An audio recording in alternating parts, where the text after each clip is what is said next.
usually when I do my show, I've got like I do like a singing intro,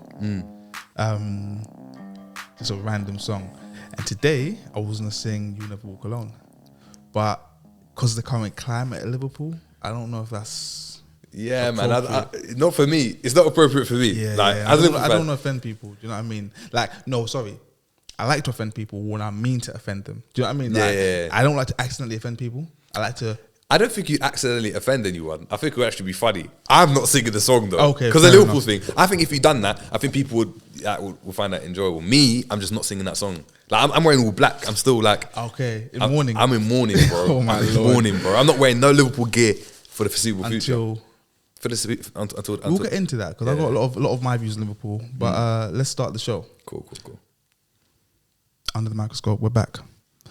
Today, I'm joined by none other than Jerry James. Big up. From the Jerry James Show. Avid Liverpool enthusiast, fan, ultra, everything. Tell the subscribers about your show, bro, before we continue. Yeah, man. It's a place, obviously, for Liverpool fans to obviously engage in, obviously, discussion surrounding Liverpool. Like farther scope, bigger things as well, but obviously focusing on Liverpool at the moment. It started off really with just wanting to have a voice, just because a lot of Liverpool fans have a particular kind of narrative they like to go and spin about their club.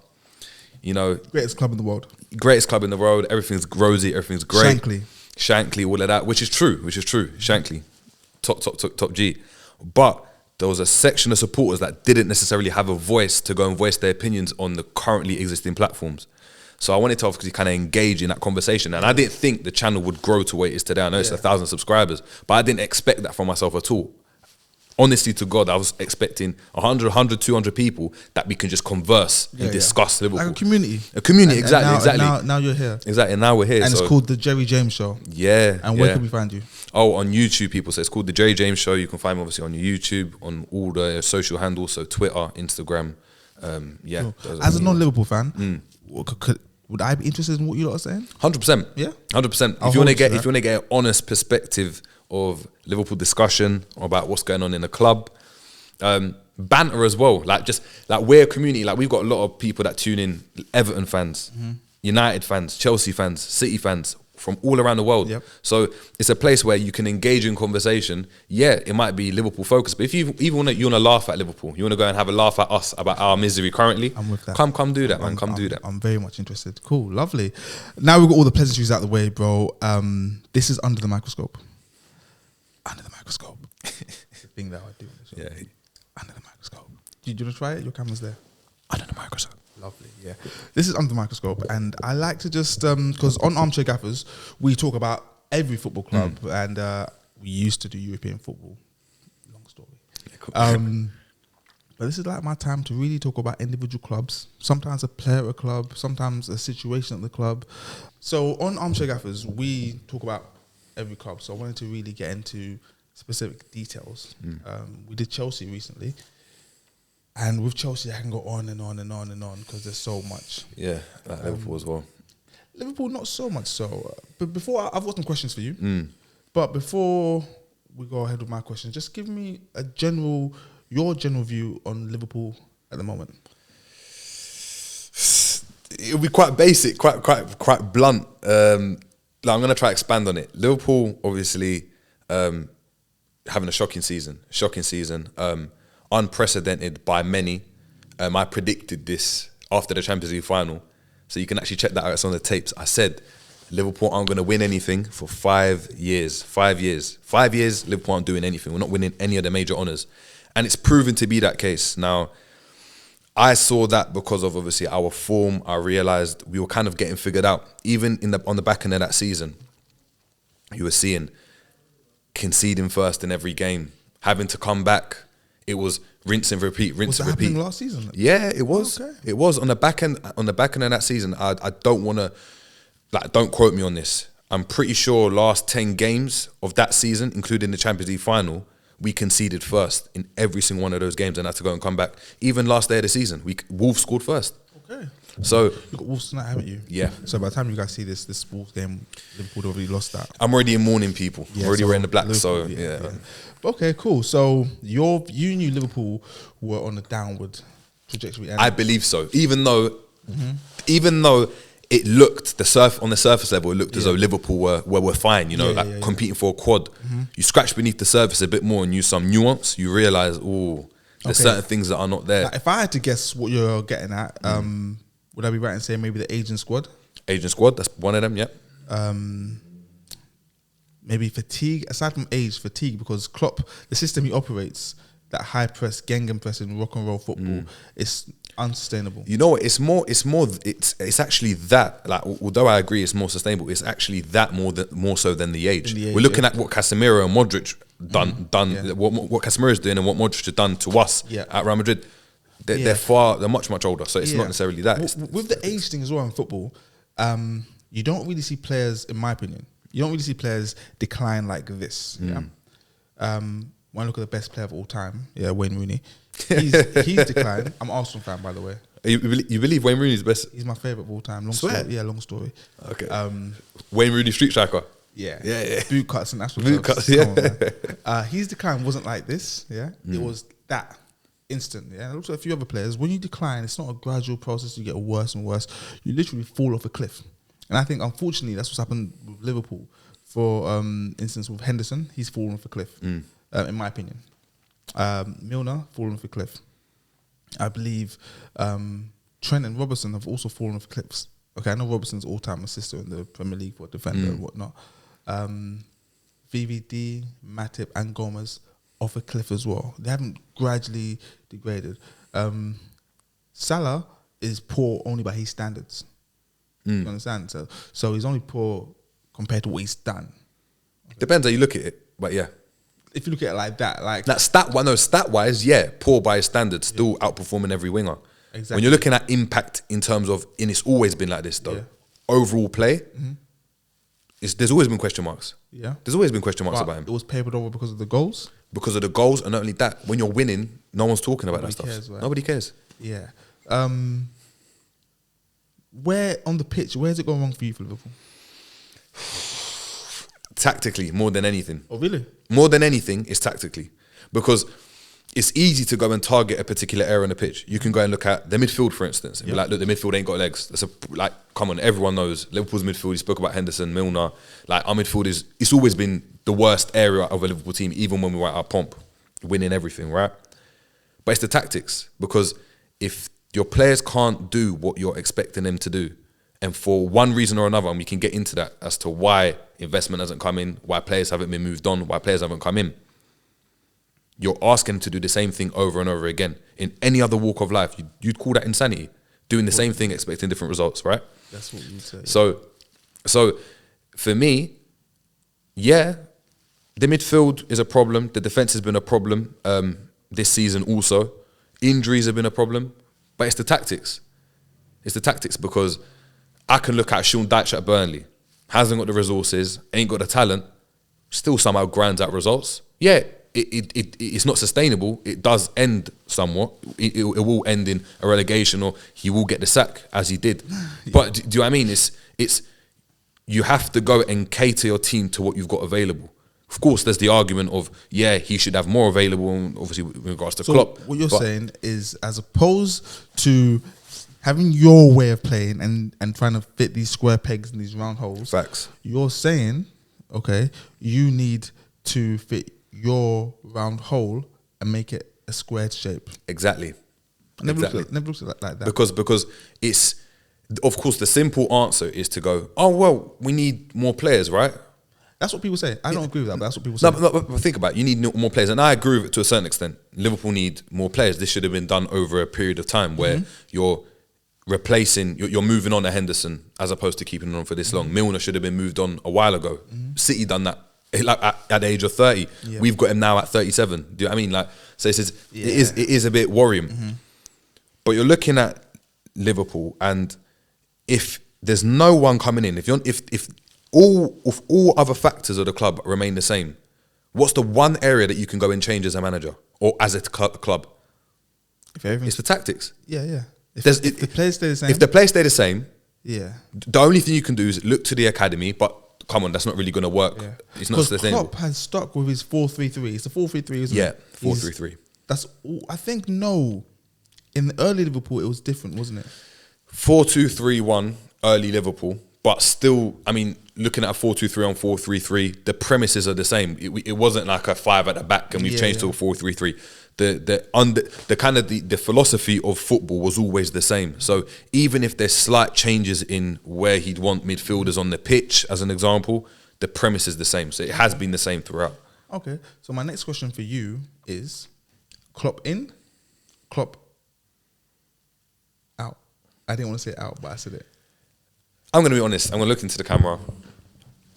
I've got to say it with my chest. It's Klopp out. It is. And that's not to say, and I'm going to obviously look at this as well, like, it's not to say I don't respect what Klopp's done. Mm-hmm. It's not to say Klopp is finished as a manager.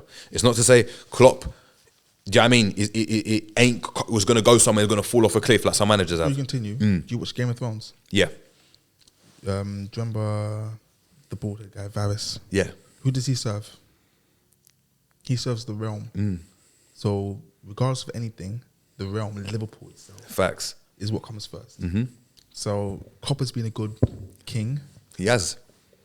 But for the good of the realm, he must go. Yes, that's my belief. And that's not to say he can't go to another kingdom and be a great king. Yeah. It's not to say, exactly, it's just right now, in any walk of life, you could be at a job for 6, 7, 8 years, right? There comes a point where things become stale. Yeah. You have to change things up. Yeah. Personally, I've had to go and do that at work, where you have to go and you got to change some stuff up. It's like it becomes stale. It's like we need some new ideas. Yep. That's not to go and say the place that I worked at was rubbish. Yeah, it's not to say that I was rubbish. But sometimes you've got to freshen things up. No, I'm with you. So you're saying Klopp out, yeah. But with Klopp being out, the next question is who in? Who in? That's an interesting question, because the argument that a lot of people will put forward is obviously there's no one available. There's no one available. Who are you going to bring in? Dalglish. You're trying to take me you're trying to kill me right now, Dalglish. Gerrard? No. Look. There's so many managers, Danny right? Murphy. Gary McAllister. The TalkSport gang. Oh. But listen, there's so many. Look, there's managers available. We can talk about obviously Tuchel. There's Mourinho. There's Luis Enrique. There's plenty of managers available, right? And some people would argue they would fit Liverpool, others wouldn't. They're saying, obviously, the biggest argument is the system that's in place, only Klopp can operate in, right? What I would put to people is, you look at, for example, an Arteta only became an Arteta and is only respected now because he was able to become an Arteta. Mm-hmm. The Pep Guardiola, when he came in as a number 2 at Barcelona, albeit had a Messi and obviously a Xavi team, implemented a system and only became Pep Guardiola after becoming Pep Guardiola. Liverpool right now are in a stage of transition, but it's not a quick fix. This isn't something that can be solved in 1 transfer window, 2 transfer windows, 3 transfer windows. For me, it's going to take multiple years. When I look at that, there's no evidence to suggest that Klopp can even rebuild a team. So looking at a manager that could come in, it could be anyone. I know it's vague, but anyone could go and come in right now. But they need to be given time to become exactly who they are. They need to be given time because under that premise, we're still asking Klopp to be given time. Even though we know what he's going to offer, we know his backstory, we know what he can do at Liverpool. Yep. Is he going to be able to go and replicate what he's done already? I don't believe so, because I don't think it's as easy as signing a Bellingham or just signing this player and everything's resolved. This is a far deeper issue. I know for a fact. It will take multiple years. I know for a fact it's bigger than signing Bellingham. Listening to TalkSport last night, not sure who it was, but he's a Liverpool fan, and he said he would change the midfield, get Bellingham, Rice, and Caicedo in an ideal world. But I think it's even bigger than that. It's bigger than that. It's not just you can't just fix a club with signings. You can look at Chelsea. That's the greatest example. Yeah. And another example people forget about is the Galacticos Real Madrid. I think in that time they won 1 La Liga. I think. Yeah, 1. No Champions Leagues. Yeah. On a smaller scale, look at Nottingham Forest coming into the Prem this year. Look at past QPR teams. So I know for a fact it's not about just having numbers in, because it's all about the system. Klopp was fortunate, in my opinion, that he had a fantastic idea of how football should be played. Yeah, but it was just an idea. But then what happened is that he had the ideal players to turn the idea into something phenomenal, which is what Liverpool were. But you have to have the players that to fit that mold, and that he was lucky to have them. and now they're Facts. gone.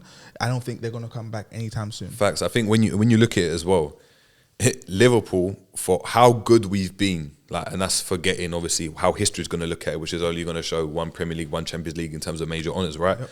But for how good Liverpool have been, we have had to be perfect. Everything's had to be perfect. Yep. No injuries, winning consistently. The year we won the league, we lost one game that season against Burnley. And we had already won the league. Yeah, that's not sustainable. Football doesn't operate like that. We've seen how many games have City gone and lost. You're coming up against a City team that are consistently beating you over time.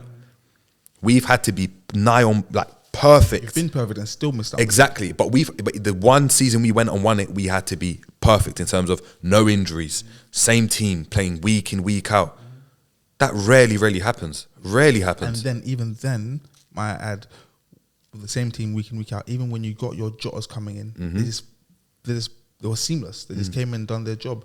Even when you had Tsimikas playing every now and again, it was like nothing had changed. And I mean, look, things did change, but you're coming into a team that's so used to just on this roll, and everything worked out. Every signing hit the ground running. Every signing. Apart from Naby that Keita. Japanese guy. Minamino, Naby Keita. There are a couple that haven't worked out. You had Oxlade-Chamberlain being injured. But the spine of the team, always fit. Always, like, I'm not a genius, but you're not a genius. We're not a football, geniuses. But you'd be able to go and pick Liverpool's team off the bat. I wouldn't be able to go and do that with certain teams. Yeah. With City, I don't know who's going to go and start. Arsenal you can now. But that's what Arsenal are going through. Arsenal are in a period where, because they're not fighting on multiple fronts, it's the Premier League focusing. Of course, they've got the Europa League. But when they make those changes, you see they struggle, right? When they're playing their first 11, you know what the first 11 is going to be like. Exactly. And that does breed confidence and all of that type of thing. But you need to be perfect. A couple injuries here and there. Look what happened. Look at United as an example. Yeah. Casemiro out of the team. Come up against Crystal Palace. Come unstuck. Yeah. After being on a ridiculous winning run. Those things happen in the season. But it's how you do. Talking about players now. I'm going to go for the Liverpool team. And I want you to tell me whether you think this player needs to be moved on or stay. Okay, cool. So we'll start off from the back. The best goalkeeper in the world. I'll stay. Alisson Becker. Of course, phenomenal. Stay. I think, might be wrong, I'm just speculating here. If he wasn't between the six this season, you could possibly be like 5 to 10 points worse off. Yeah, I think we'd be in the relegation zone. I think that's actually a stat. Really? It's actually a stat. Because he's actually really good. Like, if you don't watch him over 90 minutes, you'll miss it. But he's actually a great keeper. He's been our best player this season by a country mile. And that's including that's even if he was to do a couple more mistakes like he did against Real Madrid. Superb. You can't really question him, because a lot of the times in previous seasons, he hasn't really been tested as much. This season he's being tested a lot, and he's still proving that, look, I'm still there, ready to be counted on. So, of course, stay. Andy Robertson. Yeah, keep him. You can't get rid of the whole squad. But I'm just going to put this out there as well. I don't like anyone in the squad at the moment. Okay, cool. Anyone. Like, I'm struggling to look at this team and like any team. There's someone in your team that I like, player, but we'll get there. Manager, whoever, the academy, everyone. I don't like anyone. Can he stay or go? Look, I'd keep him there, but I'd want competition. Is there a bench? Could I say bench? Yeah. I'd bench him for now.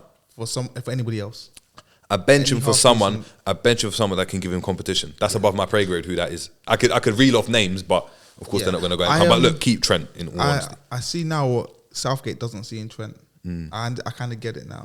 I put him under the microscope, no pun intended. But I actually watched him recently, and I don't like his playing style at all. Yeah, at all. He just launches the ball. He's that kid I would hate to play with, because they make you do the running. Yeah, like, I'm gonna kick it and you run. I don't like it. It's not for me. Konate. Keep. But he's injury prone, so you can't rely on him. So we're going to need someone to come in anyway, but keep. Matip. He's one of my favourite centre-backs at the club, but he's been poor this season. I let him go now. I let him go. Gomez. Go. No hesitation. Yeah, I'm smiling because of the next one I got to say. Virgil. Of course, keep. You can't. Keep Virgil. Yeah. Even though he's been bleeding. Look, in an ideal world, even though he's been bleeding, he's still been our best centre-back. Like Konate's been good, but Konate's been injured. He's still been our best seller. And what we've seen is that when he's not been in the team, it's looked 10 times worse. Okay. So you can't get rid of a player like that. I'll keep it. Hendo. I'll go. Quick question before we continue. Greatest Liverpool captain, Hendo or Gerrard? Hendo. Oh, yeah? If you're talking about as a captain, not as a player. Yeah. As a captain, of course not. Like the proof's in the pudding. Okay, cool. Won leagues, champion. He's done everything and more than Gerrard has. Yeah, no. So just wanted to hear from a Liverpool fan. But of course, Gerrard as a player, you can't compare the two. Okay. You can't compare the two. Now, Naby Keita. I'll go. Alex Oxlade-Chamberlain. Bounce as well. Thiago Alcantara. Bounce. He doesn't fit your system. He never has. I think he's overrated. Really? Mad to say, I think he's overrated. I don't think so. I think he's in the wrong place. I think he is, but I still think he's overrated.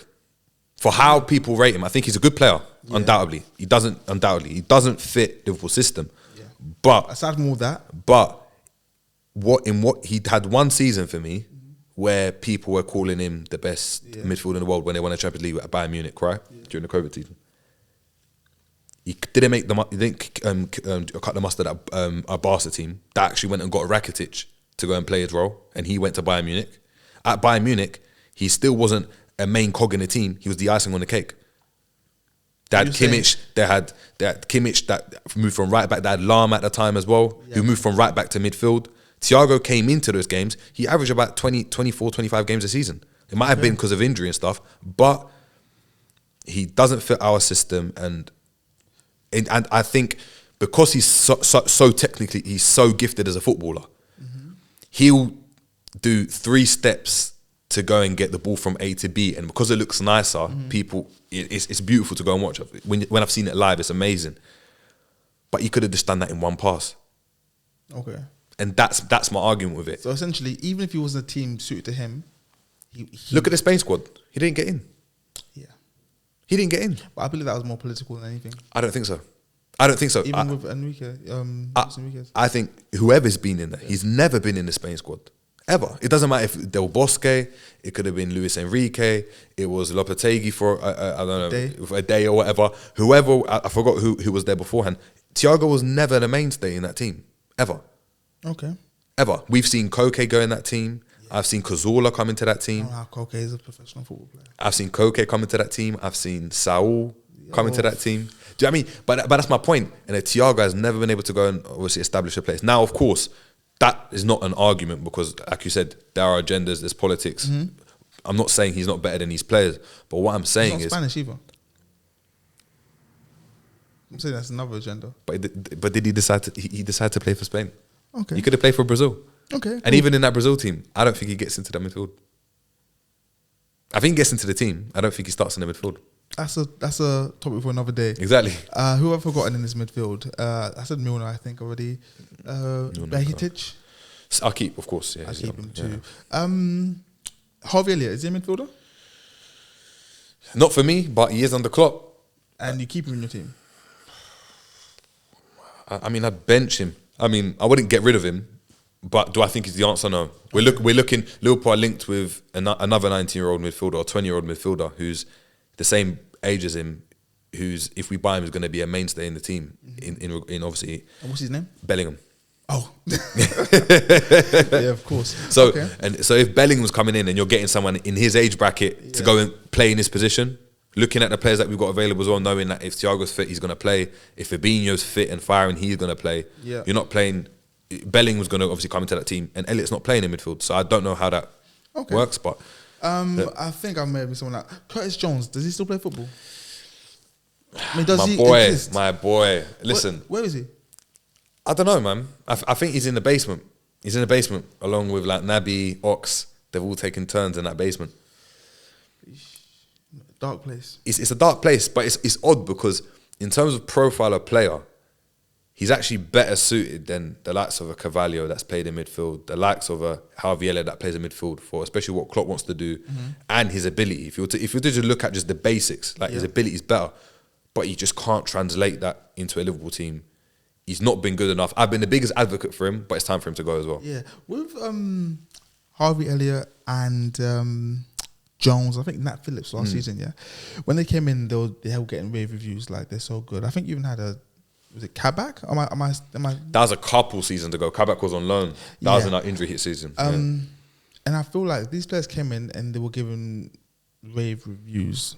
But partly for me, I thought it was because you're in a well-oiled machine. Like you said earlier, when everything's just going good, you kind of get dragged along with it. Do you know what I mean? As long as you're at a certain like minimum base level, like you can control the ball by bouncing like 2 or 3 feet away from if you're a professional footballer, just you can just slot in seamlessly. I agree. And I think that's what was happening at Liverpool. They were just in a really good place. So they were at a place where they could near enough sign anybody within reason, and they'll just be assimilated in. Yeah. But then now they're no longer in that place. So when you have your Carvalhos in, they're not looking like what you think they do. It's like, so I had Carvalho joined 2 seasons ago, not even last season when it didn't go through. He looked amazing. People would be like, wow. So the season that they got relegated, Fulham, had he been at Liverpool that season, he will be in this team scoring like 15, 16 plus goals every season, in my opinion.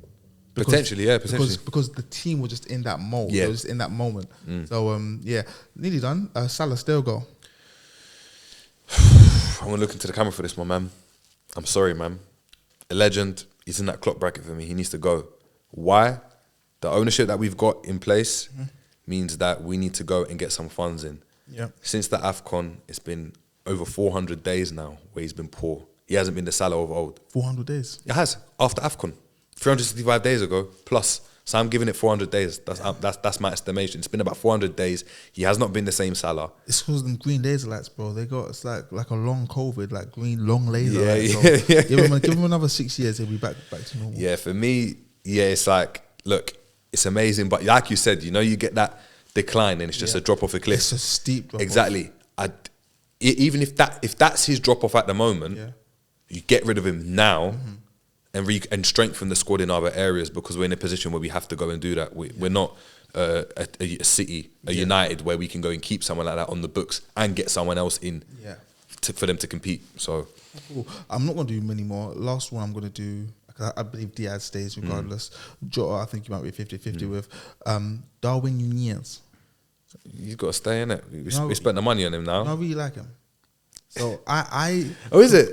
As a rival fan, that's actually interesting to hear. Yeah, no. So I look at him play, and I see shades of Victor Osimhen. Yeah, I agree with that. And the thing is, so I'll be honest with you, I don't watch much European football this season. I heard about Osimhen last year, didn't really see him. This season, I watched one Napoli game. It was 5 minutes, and I saw this guy running at full tilt. Struggle for defender, latch onto the ball. I said, I've seen enough. I closed my laptop. I said, I've seen enough. Raw strength, because what he's doing is it's replicable on scale. He can do that again and again. Channel ball, he's onto it in a flash because he's mad fast and he's mad strong and he's got desire. And when I look at Nunez, I'm seeing the same things, but he's just in a moment in a team where it's just not clicking. But in the right settings, I believe he can do what Osimhen's doing. That's just because Nunez is fast, right? Yeah, Nunez rapid. Yeah, rapid. I've seen him running. He's rapid. I think he's clocked the fastest speed in the Premier League. I can believe that. So I like him. I know he scored all his goals in Liga NOS in Portugal, and I think 5 goals in Liga NOS is like maybe 1.3 goals in the Premier League, something like that. But I just feel like he's in the wrong team. I believe if he was at Man City instead of Haaland, the numbers wouldn't be too different.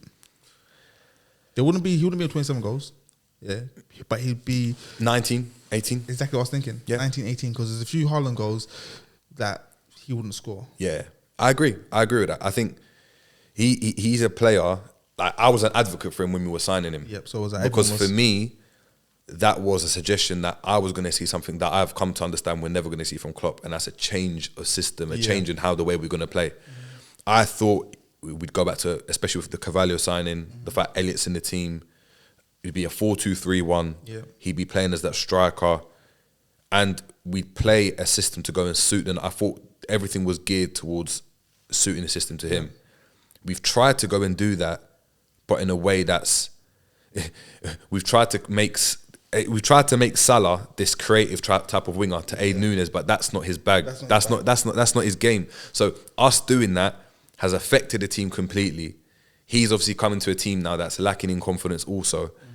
And it's got to the point now where in the Liverpool team under Klopp, the number 9 isn't even his position. We've had to go out and get another striker to go and play in that number 9 role, that Bobby Firmino role. Bobby Firmino, who looked like he was dead and buried, had a revival earlier in this season, and it's mad. It's like, Bobby, I wanted you gone, bro. Really? After the Champions League, I wanted you gone. I thought you were finished. I think, like, in his prime, I thought he was one of the best players, like, who no one talks about. Like, it's always Sadio Mane and Salah. But for me, Firmino was that link between everything. Facts, and he was, but that link was so poor. He had pillows for feet when you were shooting. You couldn't score goals. The passing, I know, but ages ago, like, you couldn't pass. Like, it was getting bad. So I wanted him gone.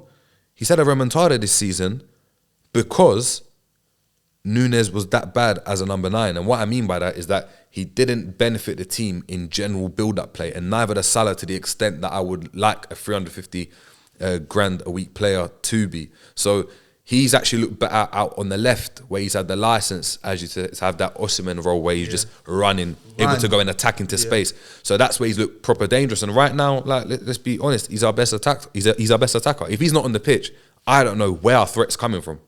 Yeah, he really. And we look at it, and we look at the Palace game. Yeah, I nearly forgot because I was gonna move on from this. One player I forgot about, Cody Gakpo.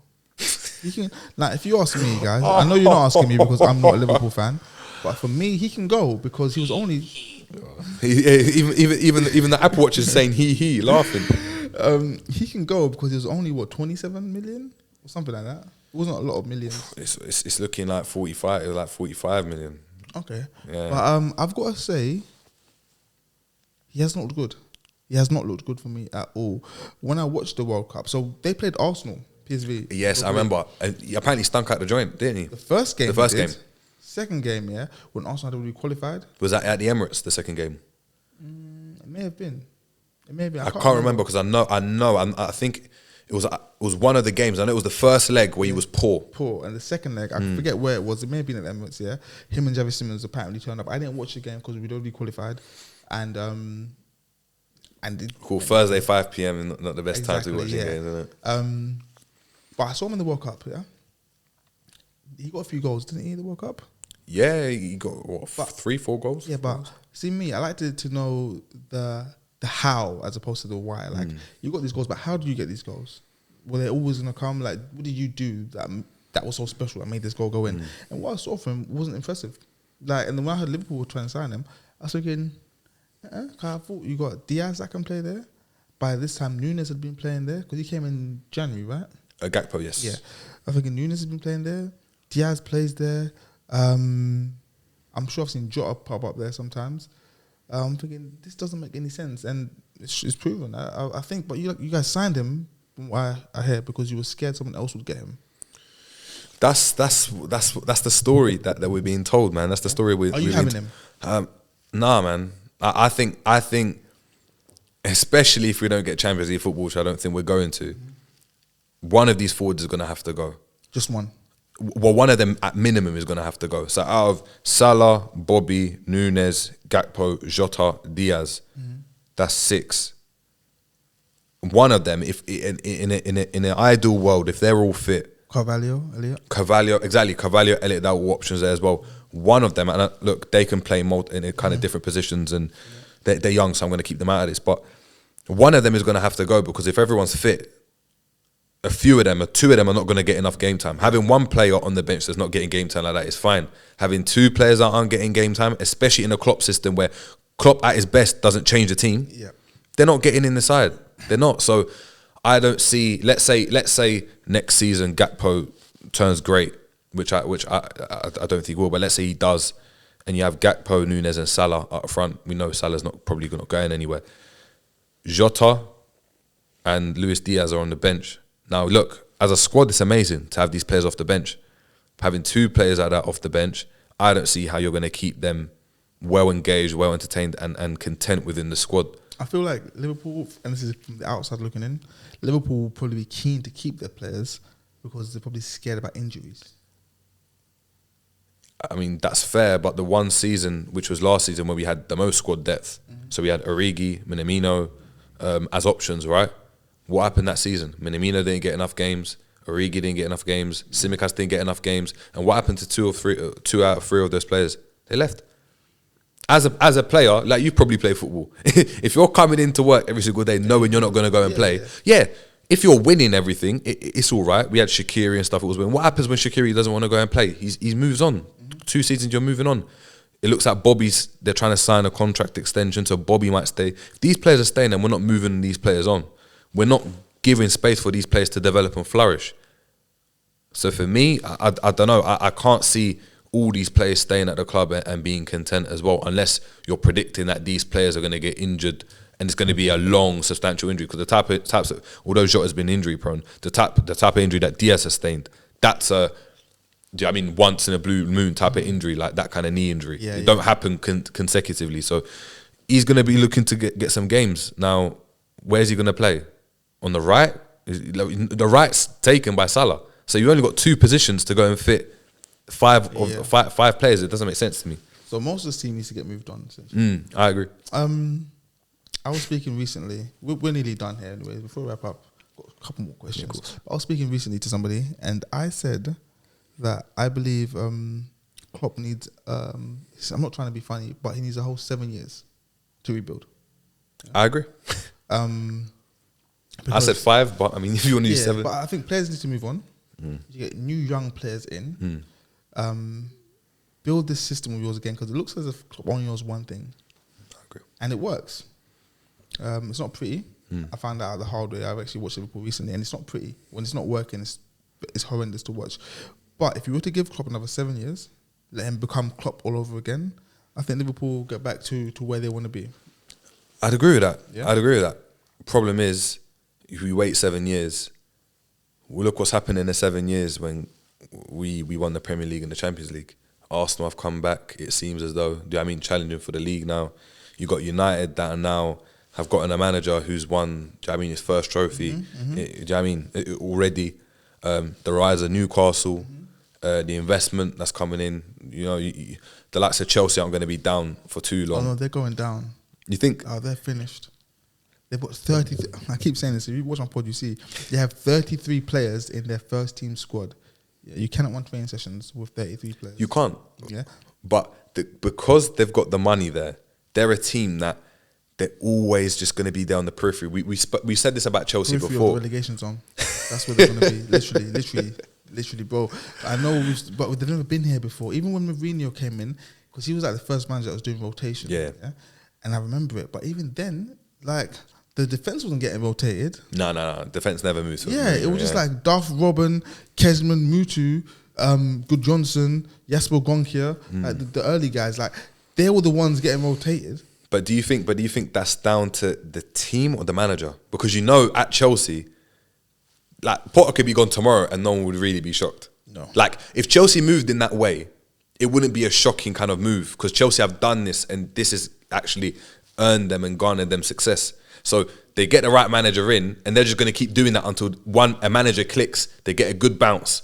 And they'll be there or thereabouts until they're not, and they will just carry on doing that. I think they're done. But this is not about Chelsea. Yeah, cool. I got Chelsea. I just done Chelsea. Yeah, you just done Chelsea. That's what I'm saying. Yeah. We didn't talk about this, but I'm doing another Chelsea. Yeah, I agree. I just think with all those obviously teams rising, as I spoke about, I just don't see it. I just don't see it with the amount of money and the investment that's coming into the team. I think there are certain things that happen in football that only happen once, and it, like I said, it got to a point where I was looking at Liverpool, and it got to a point where if we went 1 goal up, I didn't even have to watch the game. I knew we'd win the game. That I'd never had that feeling as a Liverpool player, as a Liverpool fan, ever. Your playing style is horrendous, bro. Like, I see Trent get the ball, and all he wants to do is launch it long. Yeah, like when he goes into handoff, he's in the midfield. Yeah, his first time ball over the top. First time hooked ball over the top. Or he's on the first shot, knock it back to the centre back. Yeah. Van Dijk isn't as imposing. Robertson can only play at 103 miles an hour. Nothing more, nothing less. It's just full tilt. Like, it's not the Liverpool way. You just now have decent players who can't do this thing that's also them. Like, everyone's tired, and not only that, they're not motivated. And you know how draining it is to be challenging for 4 trophies and get the worst 2 of the 4. Exactly, and know that You look at Madrid, every time you face Madrid, you've come second best. You've only come like top trumps in the Premier League once against this City team. And one of those, the one time you didn't come top, any other year you'd have won it. I think you lost one game. Yeah.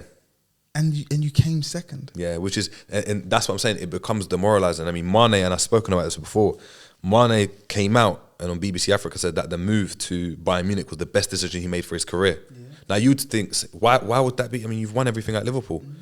Because he was there contemplating, why aren't I performing the way I was? Yeah. He's there going to see shrinks and therapists, trying to understand what's going on in my mental. That's meaning I can't perform the way I could. Now, what happened to him? A change of position, winning the AFCON, a different environment. Look what that did to him. The back end of that season, he was our best forward. Yeah. Him and Diaz were our best forwards and Salah was non-existent. Now, look, even if we were to get the likes, and I know you spoke to someone who mentioned obviously Caicedo, Rice and Bellingham, right? In an ideal world, on TalkSport, sorry. If we were to get those three midfielders, right? And they'd be the replacement for Henderson, Gini and Fabinho, that won us everything. How long did it take for those players to gel and become the machine that they were? Those three, it took like, what, 3 years? Exactly. So we've missed out this year. Yeah. It's 4 years until we can actually compete. Yeah. So even with these players that you come and bring in, and let's say they all hit the, and that's kind of with the belief that they're all going to hit the ground running. Yeah. If they all hit the ground running, you're still looking at that as 4 years, the 5th year is where you're going to be challenging. I just don't go and see that because you're not, like the fact that Michael Edwards, our director of football, do you know what I mean, chief kind of scout and stuff, has obviously left the club. He just came in, didn't he? No. Okay, no, the guy that replaced him is leaving. Yeah, the guy who replaced him is leaving. So, Julian Ward. So Julian Ward's leaving now as well, who was his number 2. So he's leaving. That system is gone. So the types of players, your Gini Wijnaldum signings, your Robertson signings, that all went and clicked and done really, really well. That's not going to happen anymore. We've already seen. We re-signed Salah's contract. He hasn't been as good as he was. Gakpo's come in, hasn't been that great. He stunk. Yeah, he stunk. Nunez has come in, hasn't had that the impact that Salah did when he first came into the team, as an example, as a comparison, or Mane did when he first came in his first season. Albeit there's obviously other factors. You're not, these signings, it's difficult to hit the ground running as a signing. We've seen it, look at Casemiro. United are loving it because they can't believe they've bought a midfielder that's come in and just sorted the issue out straight away. That rarely happens. I got to disagree with Casemiro. Really? So I'm his biggest fan. I've been his fan for a long, long time. But for me, the thing at United isn't so much Casemiro coming in. It's Maguire and Ronaldo going out. I think that's been more of an impact. Really? I believe that had United not signed Casemiro and still got rid of Ronaldo and Maguire, they wouldn't be far off where they are now. Really? You think with Fred and McTominay they'd still have... They wouldn't be far off. They wouldn't be where they are. Really? They could have probably still won the Carabao Cup. But they wouldn't be too far because Maguire was a big drain on that team and so was Ronaldo. But United is... I've done United already as well, but that's a whole nother... Of course. That's quite interesting. But as I'm saying, it's difficult. But going back to my point, it's difficult. So I just don't see that happening. I think next season we won't be challenging either. I think we probably end up 5th next season. Do you think you're going to go back to the days of Jay Spearing, what's that guy, the from Ukraine, Voronin, Alberto Aquilani? I think Liverpool as a club right now, especially off the field, are such a big club because of our kind of success and the marketing and the way FSG have worked Liverpool in do you know what I mean, in that space. We're not gonna start buying players like that because the market, the Liverpool market's too big. It's bigger than it ever has been. But are we going to be winning? Are we going to with the players that we had and the players that I believe we had? I think we should have done way more than we have done. And it seems as though it's like you had all the minerals, had all the tools, but you didn't execute what you could have done. Champions League finals? 3. 1 Champions League trophy. 1 Europa League final, so we could have won that as well. I know it was obviously Klopp's first season, but still. Premier League, we could have, like, even if we had won another Premier League, it would have looked completely different. The landscape would look completely different. City 4 times, you once. And Leicester was the year before, isn't it? Leicester was 15-16. Yeah. And then Chelsea was 16-17. Yeah, so Chelsea, and then it's been City. City. City. City. Oh, 7 years, isn't it? Mm. Oh, damn. You mentioned FSG just then. My last point, FSG decided that they're not trying to sell the club, trying to look for some kind of investment, like to raise about 400 to 600 mil. Do you want them in or out? Because when you guys are winning, it's FSG in all day. Now you guys aren't. It seems like it's FSG out. You know what? Look, if someone gave me the option of, look, you can have Qatari or Russian or whatever owner you want to go, but owners with big pockets, and you can have FSG, I'll take the owners with big pockets, because more money means more signings, and that probably helps the team. And as a fan, ultimately, let's break it down. We love new signings. New signings coming in gets us excited, right? Trossard, Jorginho. Exactly, Trossard. Look at Trossard scoring screamers that don't count. But look, but I'm looking at Liverpool now, and FSG, even though there are certain issues, and you can go and look that investment's not been there in the squad, etc., etc., etc., that argument for me would only work if Liverpool had been challenging the way we had done. Yeah. So if we were coming third consecutively, or we were in a situation where Arsenal were with Wenger, where it was fourth, and you just knew that fourth spot was Arsenal's spot, but you can't push on or kick on from there. It's easy to go and see, look, get some investment in there, and you're going to see a different team, a better team. With Liverpool, I was looking at our team, and not even rival fans, but our own fans were telling me, Alisson, best goalkeeper in the world, best right back in the world, best left back in the world, best centre back in the world, best DM in the world, best captain in the world in Henderson, best midfielder in the world in Thiago when we signed him, best left winger, best right winger, and best like false nine, right? And the best manager, right? And the best fans. So everything's been the best. Yeah. Yet, and apart from that, this season, the only difference has been Mane's left. Gigi leaving? Gini Wijnaldum left, but we were competing for a quad even then. So for me, Gini Wijnaldum, look, he's my favourite player, and yeah, you could argue that. But but last season, if a couple games had gone in our favour, we would have won the whole lot, right? And of course, it could have been ifs, buts, and maybes. But Liverpool were on the verge of a quad. Now, it's not like our drop-off has been like to fourth, where we've had a dip, but we're still like, oh, come on, Liverpool are going to get Champions League. Yeah. We're 8th, 9th, and 10th.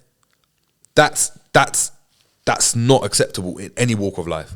You could be a manager, listen, you could be the manager of your local Sainsbury's, bro. If you were earning this amount and it dropped off down, do you know what I mean, like more than 50%, you're getting a sack. You're gone in any walk of life. And I look at Klopp, and the benefit he's got is because as fans, and it's difficult to say, I'm even looking into the camera, it's us as Liverpool fans. We've gotten to a point where, because we've never had constant like dominant success, we're not expecting. We're a fan base that doesn't necessarily expect anything. So I'm looking at it and I'm like, look, we're like the person that's had nothing all their life, and we've been given something and we cherish it so much we don't want to let it go. Any other team, Bayern Munich, Barcelona, Real Madrid, United, Chelsea, whoever, teams that have had dominant, like constant, like continual success, they wouldn't accept that because they're not accepting of that. Us as Liverpool fans, the argument is, but look what we had before. So even though this is bad, it's not as bad as before, so let's keep it. And we don't actually have a belief within ourselves as fans, as a fan base as a whole, to be like, you know what, this is our level. We don't drop under this level because we've got to that level now. We're content in being mediocre, and that's my issue. Sounds to me, before we wrap up, that it might be a case that Klopp himself has to step down because he won't be kicked out the door. He won't. Okay. And it won't be by the fans, and we've seen it. People talk about FSG, right? How many people are really FSG out? People talk about it a lot, but if you're really FSG out, where have the protests been? I had a protest the other day. What, the non-existent protest? I was in bed the other night. I said FSG out. But, oh yeah. But no one, but do you know what I mean? No Like, do you know what I mean? You look at other kind of fans that want to go and protest. They do something about it, and guess what? Liverpool did do it with Hicks and Gillette. When we wanted to protest, we did do it. When the Super League was being announced, what did Liverpool fans do? Protested. But when it comes to FSG, when it comes to Liverpool, it's always Where's the same energy? And it's always passing the blame onto someone else. So, do you know what I mean? Let's not talk about Klopp and the players and stuff. At first, it's not the players, it's the club. It's everyone's against us, right? Everyone's against us, so cool. Then it becomes the players. Then it doesn't go on to the manager, it goes on to FSG. After FSG, where does it go? It's the tactics, it's Linders, it's the number 2. We get attacked the number 2. Then we started talking about the number 3. It was Peter Kravitz and the rest of them. And they're the ones that are the issue. Wow. Then now it's the fans. Now it's the fans are the issue and there's a divide amongst fans. But never Klopp. Never Klopp. And it got to a point where it was never sometimes it wasn't even the players. When there was certain fans, and I wasn't part of this group, but there were certain fans that would tell me, I don't really rate what Henderson's doing. I think Henderson needs to be moved on. And me, when I'm drinking the Kool-Aid and we're winning everything, I'm like, no, what are you talking about? How can you rate go of him? Look what he's done for our club. But I've come to the realization, like, what you've done. But this is football. It's about what you do, and that's how you establish yourself as a team. Liverpool aren't Liverpool because of what we done once. We've done it multiple times to go and establish ourselves as a big process. And it's a process. You need to understand it's not going to be instant. And I think this holding on to what you've done is probably keeping Liverpool in the dunya right now. Wow. That was a very good, well, for me at least, very good Under the Microscope. It's good to hear things from a Liverpool perspective, because I only see things, of course, from looking down, being at the top of the league. From the armchair's perspective, from an armchair perspective. From my armchair on the top of the league, I was looking down on everyone else squabbling, thinking like, what's the problem? Things are great over here. Like I said, enjoy it whilst it lasts, man. Because I'm telling you now, with a City team, listen, nothing lasts forever, man. I know this, which is why I'm enjoying it. I'm not going to be pessimistic. I'm going to say, you know what, F it, we're winning the league this year. Because no matter what I say, it has no bearing on anything. Trust. So I can say we're winning or we're losing. Doesn't mean anything. Doesn't matter. So fuck it, we're winning. But no, Liverpool, I think you guys will be back to where you belong, which is 7th. No. Oh, 7th. That bit there. You got to be excited. I thought, what? A rival fan say we will be back. No. Because I'm just looking like, it's going to be one of those things like, you'll always beat Everton. Always beat them no matter what. No matter where you are. But you was in the perfect moment. And now it's a lot of you after this. Like whether you come first or whether you come 6th. Like we just don't know. Whereas before it was guaranteed you're gonna be up there. But it was good while it lasted. Yeah, man. As I said, we're mourning. So yeah. Guys, this has been Under the Microscope. I've been Wrong and Strong. This has been my good friend Jerry James. Before we go one last time, just let the gaffers know where they can find you. Yeah, so people again are at the Jerry James Show. That's obviously on YouTube, on Twitch, on Twitter and Instagram as well. Yeah, come check us out if you want to have a laugh at obviously Liverpool's demise. If you're a Liverpool fan that wants some honest talks, then obviously follow me, and then of course the other members of the show, so G, Roms, Ish, and everyone else that's involved. It's crazy. You got other people on your show, but it's named after you. Yeah. That's quite egotistical. I'm with it. No. It wasn't, because that's not how originally it was going to start. Okay, so that's what I'm saying. Like I said, it was a show where I didn't know anyone, and I just started a show, right? And you found people. And I found people, and the way it's worked is, though it's my name, it's not my show. Okay. I couldn't have done it. That's why I'm bigging them up. Okay. G, Roms, I got to say as well, though, I like your thumbnails. Appreciate it. You designed them. I do. I was going to steal the idea. On my life. On my life, bro.